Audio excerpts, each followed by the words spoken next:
Media మిత్రులకు నమస్కారం.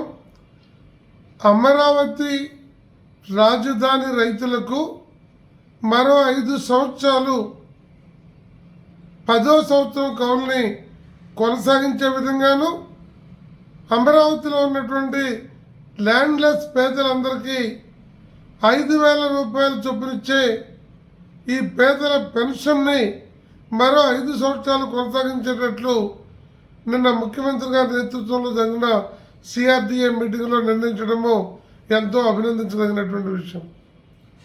ఇవాళ అమరావతి రైతులు రాష్ట్ర రాజకీయ ముఖ చిత్రాన్ని రైతు పోరాటం మార్చివేసింది.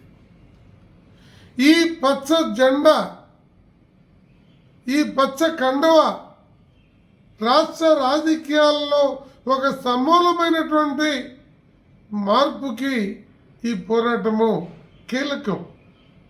వందల వేల మంది దెబ్బలు తిన్నారు, రక్తం చిందించారు, జైలు పాలయ్యారు, కేసులు పెట్టించుకున్నారు. అలాంటి ఉద్యమానికి సిపిఐ అందులో భాగస్వామిగా ఉన్నందుకు మేము గర్వపడుతూ ఉన్నాం.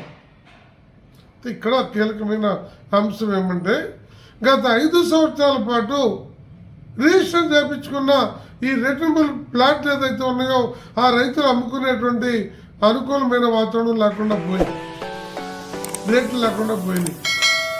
ఇప్పుడు అమ్ముకోవడానికి అవకాశం కలిగిన నేపథ్యంలో ఈ క్యాపిటల్ గెయిన్ ట్యాక్స్ రైతుల్ని చాలా ఆర్థికంగా భారమైపోయినటువంటి పరిస్థితి. అది ఒక భూమి రిజిస్టర్ అయిన 2 సంవత్సరాల లోపు అమ్ముకోవచ్చు అని చెప్పారు. ఇప్పుడేమైంది, 5 ఏళ్ళు అమ్ముకోవడానికి అవకాశం లేని కారణంగా ఆ రైతులకి మరొకసారి ఈ క్యాపిటల్ గెయిన్ ట్యాక్స్ నుండి మినహాయింపు ఇప్పించాల్సిన బాధ్యత రాష్ట్ర ముఖ్యమంత్రి గారి మీద ఉంది. వారు ఆ చొరవ తీసుకోవాలని కోరుతున్నాం.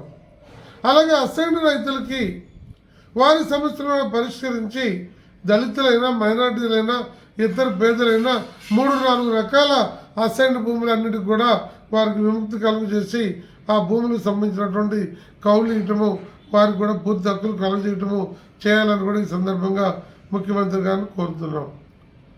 దాంతోపాటు ఇవాళ ఎస్ఆర్ఎం ఉన్న మరో కాలేజీ ఉన్నటువంటి ఈ ప్రతిష్టాత్మకమైనటువంటి ఇన్స్టిట్యూషన్స్లో ఈ భూములు ఇచ్చినటువంటి రైతులకి కొంత శాతం విద్యకి అవకాశం కలుగు చేసి కొంత % స్టేట్స్ రిజర్వేషన్ చేయాలని కూడా ఈ సందర్భంగా ప్రభుత్వానికి సూచిస్తున్నాం. అలాగే మొట్టమొదట ఈ పూలింగ్ అడిగిన సందర్భంగా ముఖ్యమంత్రి గారు ఒక రెసిడెన్షియల్ విద్యని, స్కూలు కాలేజీ విద్యని ఈ 29 గ్రామాల్లో ఉన్నటువంటి రైతు పేదలందరూ కూడా కలుగు చేస్తామని చెప్పారు. ఇప్పుడు మళ్ళీ వారు అధికారంలోకి వచ్చారు కాబట్టి 1-2 రెసిడెన్షియల్ స్కూల్స్ బట్టి ఈ అన్ని స్కూల్స్లో ఉన్నటువంటి విద్యార్థుల్ని ఆ స్కూల్లో, ఆ రెసిడెన్షియల్ స్కూల్స్లో అకామిడేషను చదువుకునేటువంటి అవకాశం కలుగు చేయాలని, అలాగే జూనియర్ కాలేజీని కూడా అక్కడ ఈ రెసిడెన్షియల్ లెవెల్లో పెట్టి వారందరూ కూడా అవకాశం కలుగు చేసి ఈ పేద విద్యార్థులకు కానీ అలాగే రైతులకు కానీ అందరికీ సదుపాయం కల్పించాలని చెప్పి రాష్ట్ర ముఖ్యమంత్రి గారిని ఈ సందర్భంగా విజ్ఞప్తి చేస్తున్నాం.